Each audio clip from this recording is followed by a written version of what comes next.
આદિવાસી સમાજને બદનામ કરનાર સામે શિક્ષાત્મક પગલાં ભરવા સંજેલી સ્માર્ટ પોલીસ સ્ટેશન ખાતે પીઆઈને કરાઈ રજૂઆત। સંજેલી પોલીસ સ્ટેશનમાં પત્રકાર જગદીશ મહેતા વિરુદ્ધ એટ્રોસિટી એક્ટમાં ફરિયાદ નોંધવા અરજી। 48 કલાકમાં એફઆઈઆર નહીં થાય તો સંજેલી પોલીસ સ્ટેશન બહાર આંદોલન કરીશું। અભદ્ર ભાષાનો ઉપયોગ કરી આદિવાસીઓને બદનામ કરનાર સામે એટ્રોસિટીનો ગુનો નોંધવા સંજેલી પોલીસ મથકે રજૂઆત કરાઈ। સિનિયર પત્રકાર તરીકે ઓળખાતા જગદીશ મહેતા દ્વારા નિર્ભય ન્યૂઝ નામની ચેનલમાં આદિવાસીઓને અભદ્ર ભાષામાં રંગભેદની ટિપ્પણી કરતા આદિવાસીઓમાં રોષ।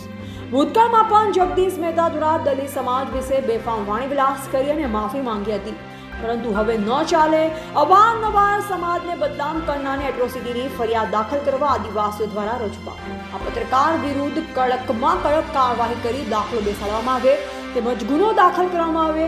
જો 48 કલાકની અંદર જગદીશ મહેતા વિરુદ્ધ એટ્રોસિટીનો ગુનો દાખલ કરવામાં ન આવે તો દાહોદ જિલ્લા સહિત સમગ્ર આદિવાસી સમાજ દ્વારા સંજેલી પોલીસ સ્ટેશન આગળ ધરણા પ્રદર્શન કરી લાઈવ ડિબેટની અંદર રિપોર્ટર દિલીપ કુમાર પત્રકાર જગદીશ મહેતા દ્વારા કોંગ્રેસ પક્ષના વિપક્ષના નેતા નિમાયેલા નેતા તુષાર ચૌધરીની વાત કરતા જ આદિવાસી સમાજને ખૂબ ખરાબ શબ્દોમાં અભદ્ર ભાષામાં આદિવાસી સમાજ વિશે વાત કરી છે। તો આજે સંજેલી પોલીસ સ્ટેશન ખાતે અમે આ પત્રકાર જગદીશ મહેતા વિરુદ્ધ એટ્રોસિટી એક્ટમાં ગુનો દાખલ કરવામાં આવે તેવી અરજી આજે પોલીસ ઇન્સ્પેક્ટર સાહેબને આપી છે અને તાત્કાલિક ધોરણે આ પત્રકાર જગદીશ મહેતા વિરુદ્ધ પોલીસ ફરિયાદ દાખલ કરવામાં આવે એવી રજૂઆત કરી છે। આ પત્રકાર જગદીશ મહેતા નિર્ભય ન્યૂઝને માધ્યમથી કહે છે કે કાળા ભમ્મર આદિવાસી, કપડા વગરના આદિવાસી, એસીમાં બેસતા આદિવાસી, તો આદિવાસીની વ્યાખ્યા કરવાનો અધિકાર આ જગદીશ મહેતાને કોણે આપ્યો? શું આદિવાસીના જનપ્રતિનિધિઓ આજે સારી સક્ષમ થયા છે તો એમનાથી એમને શું દુઃખ થાય છે? શા માટે એમને આવો વાણી વિલાસ કરવો પડે છે?